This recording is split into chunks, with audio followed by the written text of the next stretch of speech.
സാവിത്രം സീരിയലിലേക്ക് എല്ലാവർക്കും സ്വാഗതം. ഈ ചാനൽ ഒന്ന് സബ്സ്ക്രൈബ് ചെയ്ത് സപ്പോർട്ട് ചെയ്യണേ കേട്ടോ. കമലത്തിന്റെ ഫോണിലോട്ട് സാവിത്രിയമ്മ വിളിക്കുന്നുണ്ട്. നേരം കമലം ചോദിക്കുക, എന്താ സാവിത്രിയമ്മേ, എന്തെങ്കിലും വിശേഷമുണ്ടോ? നേരം വേദയുടെ മുത്തശ്ശി പറയുന്നുണ്ട്, എനിക്ക് സുധാകര മാഷിനെയും കമലത്തിനെയും ഒന്ന് കാണാൻ പറ്റൂ. നേരം കമലം പറയുക, അതിനെന്താ, ഇങ്ങോട്ട് വരാലോ, വേദമോളെയും കാണാലോ. നേരം മുത്തശ്ശി പറയുക, തൽക്കാലം അത് വേണ്ട, വേദമോളെ പിന്നെ കണ്ടോളാം. നിങ്ങൾ രണ്ടുപേരോടും എനിക്ക് ചില കാര്യങ്ങൾ പറയാനുണ്ട്. ഇത് തൽക്കാലം മോളോട് പറയണ്ട, മോളോടൊന്നല്ല ആരോടും പറയണ്ട. നേരം കമലൻ ചോദിക്കുന്നുണ്ട്, അതെന്താ അങ്ങനെ? അന്നേരം മുത്തശ്ശി പറയുക, നമുക്ക് നേരിട്ട് സംസാരിക്കാം. നിങ്ങൾ നാളെ അമ്പലത്തിൽ വരുമല്ലോ, അവിടെ വെച്ച് കാണാം. ശരിയെന്ന് പറഞ്ഞ് രണ്ടുപേരും ഫോൺ കട്ട് ചെയ്യുന്നുണ്ട്. അന്നേരം കമലൻ ചിന്തിക്കുക, എന്തിനായിരിക്കും കാണണമെന്ന് പറഞ്ഞത് എന്നൊക്കെ ചിന്തിക്കുന്നുണ്ട്. നേരം ശ്രീകാന്തും വർഷയും എങ്ങനെയെങ്കിലും ശങ്കരനോട് കമ്പനിയും സ്വത്തുക്കളൊക്കെ എഴുതി വാങ്ങിക്കാനായി ശ്രമങ്ങൾ നടത്തുന്നുണ്ട്. അങ്ങനെ ഇരിക്കുമ്പോ ശങ്കരൻ താഴോട്ട് വരുവോ. നേരം ശ്രീകാന്ത് ചോദിക്കുന്നുണ്ട്, ചെന്ന് കോടതി പോണ്ടല്ലോ, എന്നെ ഇങ്ങോട്ടായി രാവിലെ എന്നോടൊന്നും പറഞ്ഞില്ലല്ലോ. അന്നേരം ശങ്കരൻ പറയുക, എനിക്ക് അത്യാവശ്യമായി സ്ഥലത്ത് പോണം. അന്നേരം ശ്രീകാന്ത് പറയുക, ഞാനിപ്പോ ഫ്രീ ആച്ചാ, ഞാനും വരാം, ഞാൻ കൊണ്ടുപോവാം. അന്നേരം ഉടനെ ശങ്കരൻ പറയുന്നുണ്ട്, വേണ്ട,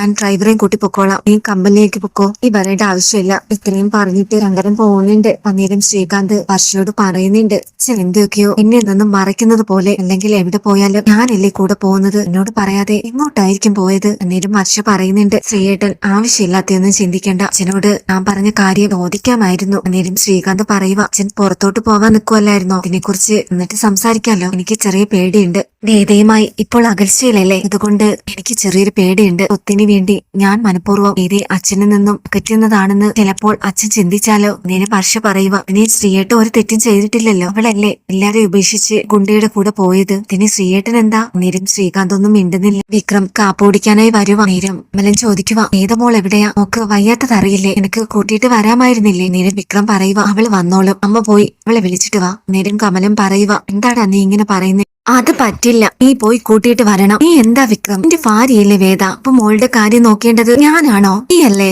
എന്തായാലും വേദ മോളെ കൂട്ടിയിട്ട് നീ വന്നാ മതി, പറയുന്നത് ആദ്യം കേക്ക്. ഇത് കേട്ട് വിക്രം വേദയുടെ അരികിലോട്ട് പോകുന്നുണ്ട്. നേരം ഇതാ ഫോൺ നോക്കിയിട്ട് ഇരിക്കുന്നുണ്ട്. നേരം വിക്രം പറയുക, നിന്നെ വിളിക്കുന്നു അമ്മ കാപ്പി കുടിക്കാൻ, നീ അങ്ങോട്ട് വന്നേ. നേരം വേദ പറയുക, ഞാൻ എങ്ങനെ വരാനാ, എന്റെ കാല് വയ്യാത്തത് അറിയില്ലേ നിങ്ങൾക്ക്? നേരം വിക്രം പറയുന്നുണ്ട്, ഞാൻ പിടിക്കാം, എഴുന്നേക്ക്. ഇത് കേട്ട് വേദ എഴുന്നേക്കാൻ ശ്രമിക്കുന്നുണ്ട്. അന്നേരം വീഴാൻ പോകുന്നുണ്ട്. വിക്രം നേരം വേദയെ പിടിക്കുന്നുണ്ട്. രണ്ടുപേരും പരസ്പരം നോക്കുക. അപ്പോഴെല്ലാം വിക്രമിന്റെ മനസ്സിൽ വേദയോടുള്ള സ്നേഹ കണ്ണുകളിൽ നിറഞ്ഞു കാണുന്നുണ്ട്. അന്നേരം വേദ നാണത്തോടെ വിക്രമിനെ നോക്കുക. അന്നേരം ഇത് കണ്ടുകൊണ്ട് നന്ദിനി വരുക. വെള്ളം വീഴ്ച നോക്കുന്നുണ്ട്. എന്നിട്ട് അവരോട് പറയുക, അയ്യേ ഇതെന്തോന്ന്, നിങ്ങൾക്ക് എപ്പോഴും ഇത് തന്നെയാണോ? എപ്പോ നോക്കിയാൽ രണ്ടുപേരും ഓരോ കോപ്രായം കാണിച്ചുകൊണ്ട് നിൽക്കും, നിങ്ങൾക്കൊന്നും നാണോ ഇല്ലേ? ഇത് കേട്ട് വേദ പറയുക, ഒരു ഭാര്യയും ഭർത്താവുള്ള മുറിയിൽ ലിസ്റ്റ് സാമാന്യ മര്യാദയും കാണിക്കണം, പുറത്ത് നിൽക്കണം, അല്ലെങ്കിൽ ചോദിച്ചിട്ട് അകത്തോട്ട് കയറണം. ഇത് വന്ന പാടെ മുറിയിലോട്ട് വന്നാ കാണാൻ പാടില്ലാത്ത പല കാഴ്ചകളും കാണും. ഇത് കേട്ട് വിക്രം എണ്ണം വിളിച്ച് വേദയെ നോക്കുന്നുണ്ട്. എന്നിട്ട് പറയും, ഇതിനിവിടെ എന്താ സംഭവിച്ചത്, ഞാനിവിടെ വീഴാൻ പോയപ്പോ ഒന്ന് പിടിച്ചെന്നേ ഉള്ളൂ, അല്ല വേറെ ഒന്നുമില്ല. നേരം നന്ദിനി പറയുക, അമ്മയാ എന്നോട് പറഞ്ഞ ഇവിളെയും കൂട്ടിയിട്ട്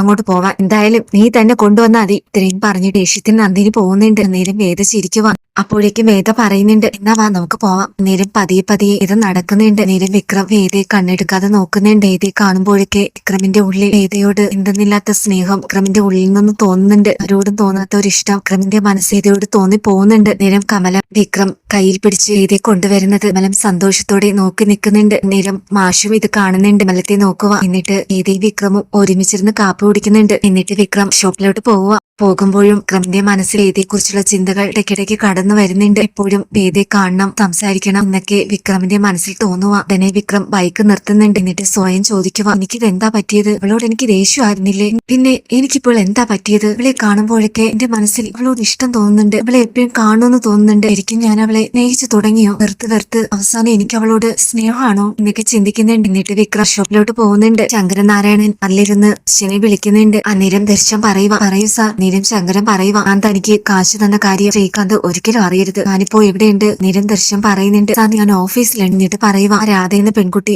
എന്നെ കാണാൻ വന്നിരുന്നു, തന്നെ സഹായിച്ചത് ആരാണെന്നും അയാളെ കാണണമെന്നും പറഞ്ഞു, സാറ് പറഞ്ഞിരുന്നല്ലോ, ആരും അറിയാൻ പാടില്ലെന്ന്, അതുകൊണ്ട് ഞാൻ പറഞ്ഞില്ല. നേരം ശങ്കരൻ പറയുന്നുണ്ട്, തൽക്കാലം നമ്മൾ തമ്മിലുള്ള സംസാരവും ആരും അറിയാൻ പാടില്ല, എല്ലാം വെളിച്ചത്ത് കൊണ്ടുവരണോ എനിക്ക്? എന്റെ മകൻ കാരണമാണ് വിക്രമിന് ഇങ്ങനെയൊക്കെ ഉണ്ടായിട്ടുണ്ടെങ്കിൽ അത് ഞങ്ങൾ ചെയ്യുന്ന ഏറ്റവും വലിയ തെറ്റാ. വിക്രമിനോടും വീട്ടുകാരോടും വേദമോളുടെ ഇഷ്ടത്തിന് ആ വീട്ടിൽ ഇത് താമസിക്കുന്നത്, പക്ഷെ അത് മനസ്സിലാക്കാനുള്ള വിവേകം പോലും ശ്രീകാന്തിന് ഇല്ലാതായി പോയി. ദർശന് എല്ലാം മനസ്സിലാവുമല്ലോ. ഇത് കേട്ട് ദർശൻ പറയുന്നുണ്ട്, എല്ലാം എനിക്കറിയാം സാർ, ഇനി ഒരിക്കലും വിക്രമിന്റെ നേരെ ശ്രീയേട്ടനും കൂട്ടായിട്ട് എന്റെ അച്ഛനും ഉണ്ടല്ലോ. ഇനി ഒരു ചതി വിക്രമിന് നേരെ ഉണ്ടാവാൻ പാടില്ല. ഇത് കേട്ട് ശങ്കരൻ പറയുന്നുണ്ട്, അതുകൊണ്ട് തന്നെയാ ഇപ്പൊ ഞാൻ ആരോടും ഒന്നും പറയാത്തത്. നേരം ദർശനം ചോദിക്കുന്നുണ്ട്, സാറ് എങ്ങോട്ടാ പോകുന്നേ? നേരം ശങ്കരൻ പറയുക, വേദിയുടെ പേരിൽ ഒരു വീടും വസ്തുവും ഞാൻ വാങ്ങിച്ചു. അതിന്റെ ചില ആവശ്യങ്ങൾക്കായി പൊക്കോണ്ടിരിക്കുക. ശ്രീകാന്തിന് ഇതൊന്നും അറിയില്ല. തൽക്കാലം ആരും ഒന്നും അറിയണ്ട. നേരം ദർശനം പറയുന്നുണ്ട്, എന്നാ ശരി സാർ. ഇത്രയും പറഞ്ഞിട്ട് ശങ്കരൻ ഫോൺ കട്ട് ചെയ്യുന്നുണ്ട്. വിക്രം വർക്ക്ഷോപ്പിൽ ജോലി ചെയ്തുകൊണ്ടിരിക്കുക. നേരം കമലം വിക്രമിന്റെ ഫോണിലോട്ട് വിളിക്കുന്നുണ്ട്. നേരം വിക്രം ഫോൺ എടുത്ത് ചോദിക്കുക, എന്താ അമ്മയെ വിളിച്ചത്? നേരം കമലം ചോദിക്കുക, എന്താ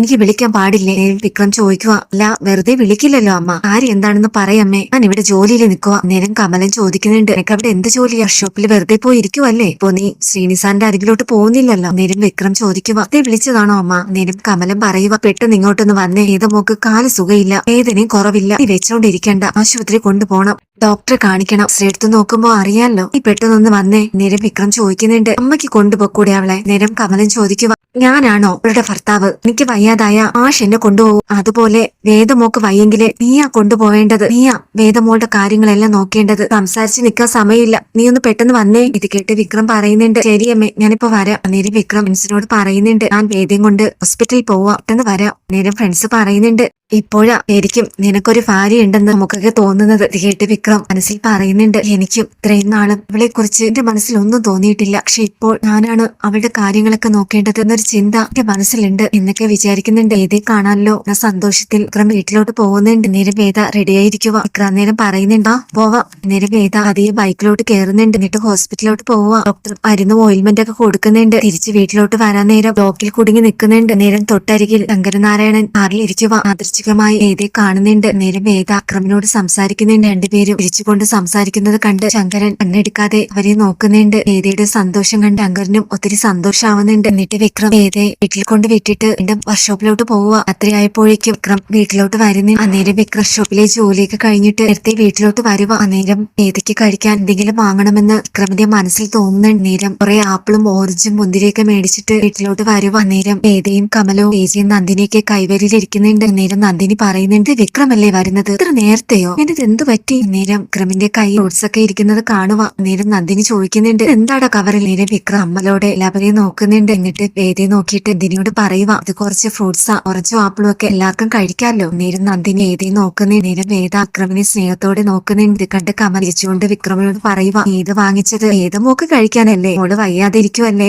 വേദമോൾ എന്നോട് പറഞ്ഞു ഒരുപാട് ഫ്രൂട്ട്സ് ഒക്കെ കഴിക്കണമെന്ന്, അതുകൊണ്ടല്ലേ വിക്രം ഇത് മോക്ക് വാങ്ങിച്ചിട്ട് വന്നത്, എന്നിട്ട് നമുക്ക് വാങ്ങിച്ചിട്ട് വന്നെന്ന് പറയുക. ഇത് കേട്ട് നന്ദിനി ദേഷ്യം വരുന്ന വിക്രമിനോട് പറയുക, എന്തൊരു മാറ്റമാടാ നിനക്ക്, ഒരു ദിവസം നമ്മള് മാറി നിന്നപ്പോ ഇങ്ങനെയാണെങ്കിൽ ഒരാഴ്ച മാറി നിന്നിരുന്നെങ്കിൽ എന്തൊക്കെ സംഭവിക്കുമായിരുന്നു. ഇത് കേട്ട് കമലം പറയുക, എന്താ നന്ദിനി ഇങ്ങനെയൊക്കെ പറയുന്നത്, അവര് ഭാര്യ ഭർത്താവോ, ഇങ്ങനെ ഇന്ന് സംസാരിക്കാൻ പാടില്ല. നേരം കമല ബിജോട് പറയുന്നുണ്ട്, വിക്രമിന്റെ കയ്യിൽ നിന്നൊക്കെ വാങ്ങിച്ച് വീട്ടിലോട്ട് കൊണ്ടുവെക്കി ശ്രീജയെ. നേരം ശ്രീജ വിക്രമിന്റെ കയ്യിൽ നിന്നും മേടിക്കുന്നുണ്ട്. അന്നേരം വിക്രം ഏതേ നോക്കി ചിരിക്കുന്നു. ഇത് കണ്ട് നന്ദിനി ദേഷ്യത്തോടെ അകത്തേക്ക് പോവുക. നേരം കമലം പറയുന്നുണ്ട്, നീ കുളിച്ചിട്ട് വാ, ചോറെടുക്കാം. അങ്ങനെ വേദയും വിക്രവും ഒന്നിച്ചാവുന്നുണ്ട്. നേരെ വിക്രം ചോദിക്കുക വേദയോട്, നീ കഴിച്ചായിരുന്നോ? ഇത് കേട്ട് വേദ പറയുക, ഞാൻ കഴിച്ചു. നേരെ വേദ മനസ്സിൽ ചിന്തിക്കുന്നുണ്ട്, ഇയാൾക്ക് ഇതെന്താ പറ്റിയത്, എന്നോട് ഇത്രയും നാളില്ലാത്തൊരു സ്നേഹമൊക്കെ. വേദ വിഷയത്തോടെ വിക്രമിനെ നോക്കുന്നുണ്ട്. നേരം ചെറുചിരിയോടെ വേദയെ നോക്കിക്കൊണ്ട് നിൽക്കുക. നേരെ വേദയുടെ ഫോണിലോട്ട് ദർശൻ വിളിക്കുക. ഫോണെടുത്ത് ചോദിക്കുന്നുണ്ട്, എന്താ ദർശൻ? ഇത് കേട്ട് വിക്രം ഇതേ നോക്കുന്നുണ്ട്. വിക്രമിന് ശരിക്കും ദേഷ്യം വരുന്നുണ്ട്. ദർശൻ വിളിച്ചത് വിക്രമിന് ഒട്ടും ഇഷ്ടപ്പെടുന്നില്ല. വേദയും ദർശനും സംസാരിക്കുന്നത് ശ്രദ്ധയോടെ കേട്ട് നിൽക്കുന്നുണ്ട്. എന്നിട്ട് ഫോൺ കട്ട് ചെയ്യുക. നേരെ വിക്രം ചോദിക്കുക, എന്തിനാ വിളിച്ചത്? നേരം വേദ ചോദിക്കുന്നുണ്ട്, ആര് വിളിച്ചത്?